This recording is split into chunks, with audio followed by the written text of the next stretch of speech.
Vote যখন সুষ্ঠু হবে, নিরপেক্ষ হবে, সেই রেজাল্ট আমরাও মানবো, অন্যদেরকে মানতে হবে।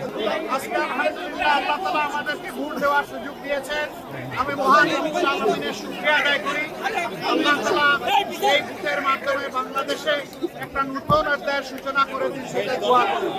আমি বিশ্বাস করি শুধু আমি না, বিশেষ করে যুব সমাজ যারা জীবনে একটা ভোটও দিতে পারে নাই, আজকের এই ভোটটার জন্য তারা বড় অপেক্ষায় ছিল।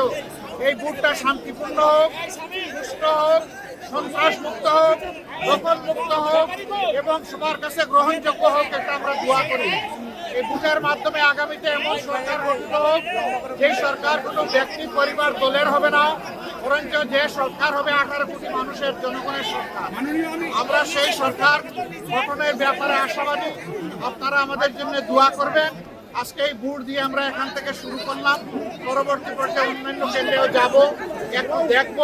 আমি আপনাদের সকলের সহযোগিতা চাই। দেশ আমাদের সকলের, এই দেশটা করতে হবে সকলে মিলে, হাতে হাত মিলিয়ে। মিডিয়া একটা গুরুত্বপূর্ণ ভূমিকায় থাকে, এটা জানেন যে মিডিয়া সমাজের চতুর্থ স্তম্ভ। এই চতুর্থ স্তম্ভকে আমরা দেশ গড়ার কাজে আমাদের পাশে চাই। আপনারা আশা করি আমাদের জন্য দোয়া করবেন। আপনাদের ভালোবাসার আমরা অত্যন্ত আকাঙ্ক্ষী, আমরা আকাঙ্ক্ষা করি আপনাদের ভালোবাসা পাবো এবং আগামী দিনগুলোতে ইনশাআল্লাহ আমরা দেশ গড়ার কাজে হাতে হাত মিলিয়ে, কাজে হাত মিলিয়ে একসাথেই আমরা চলবো। ছোটখাটো কোনো বিষয় হলে অবশ্যই কিন্তু বড় কোনো বিষয় হলে আমরা ছাড় দেব না এবং আমাদের যা করা প্রয়োজন তাই করব। কারণ মানুষের মুখের অধিকার হারিয়ে যায়, এটা আমরা কোনোভাবেই চাই না।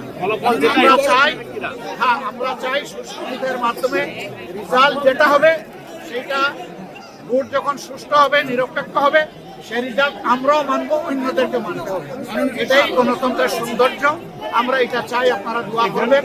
আজকের ভোটের আবারও সাফল্য কামনা করে সারা দেশবাসী প্রত্যেকটা ভোট শান্তিপূর্ণভাবে, নিরাপদে, নিঃসংক চিত্তে যাতে সবাই দিতে পারে, নারী পুরুষ সবাই মিলে। এই জন্য আমি সকলের প্রতি আহ্বান জানাচ্ছি, সবাই আসুন, যার ঘর থেকে বেরিয়ে এসে নিজের অধিকার প্রয়োগ করুন এবং রাষ্ট্র গঠনের আপনি গর্বিত অংশীদার হন এবং আপনার দায়িত্বটা আপনি পালন করুন।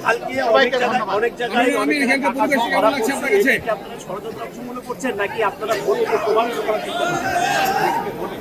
আপনাদের মিডিয়া এক ধরনের নিউজ সবাই পরিবেশন করে না, মিডিয়ার মধ্যেও একই নিউজ ভিন্নভাবে পরিবেশন হচ্ছে। কেউ যদি অপরাধ করে থাকে, সে আমি হলেও আমি এই অপরাধের বিপক্ষে, কিন্তু অপরাধ নয় সেটাকে আবার জোর করে অপরাধ বানানো, সেটা আরেকটা বড় অপরাধ। তো সেটা আছে আমাদের এখানে মেল প্র্যাকটিস আছে। আল্লাহ সবাইকে ধন্যবাদ। সার্বক্ষণিক পরিবেশ কেমন মনে হচ্ছে এবং ছোট বিষয় বড় বিষয় কোনটা বোঝাচ্ছেন?